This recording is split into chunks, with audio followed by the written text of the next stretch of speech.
Hey everyone, welcome back to the Trending Scoop. We are now in the final days of one of the most intense and unpredictable election seasons in recent history. It's down to Donald Trump and Kamala Harris, and the race is heating up like never before.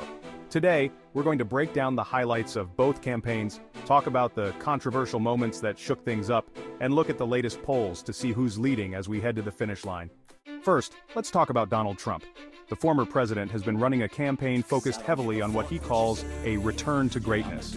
He's been hammering home the message of tough economic policies, securing borders, and a complete overhaul of the government system, often calling it draining the swamp again. But it's not without controversy.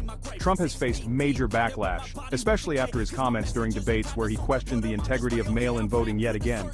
Many called these remarks dangerous and accused him of undermining democracy. His hardline stance on immigration also sparked heated exchanges, with protests erupting in multiple cities. Now, let's shift to Kamala Harris.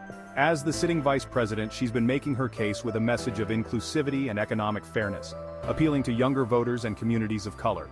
Harris has also focused heavily on climate change, healthcare reform, and defending women's reproductive rights.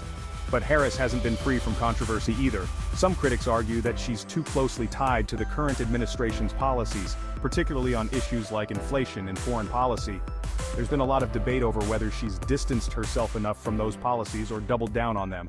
So what were the biggest controversies? For Trump, his indictment over classified documents earlier this year raised questions about his electability, although his supporters seemed unfazed.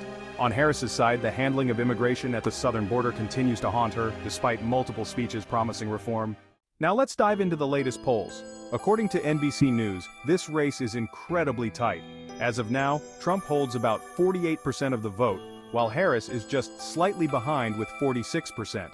However, swing states like Pennsylvania, Arizona, and Georgia could be the deciding factor, and both candidates are pouring resources into those battlegrounds. With just days to go, every speech, every rally, and every tweet is going to count. It's shaping up to be one of the most dramatic election finishes we've ever seen. So what do you think? Who's going to come out on top? Let us know in the comments, and don't forget to hit like and subscribe to stay updated with all the latest election coverage right here on Channel Name. Thanks for watching, and we'll see you in the next one.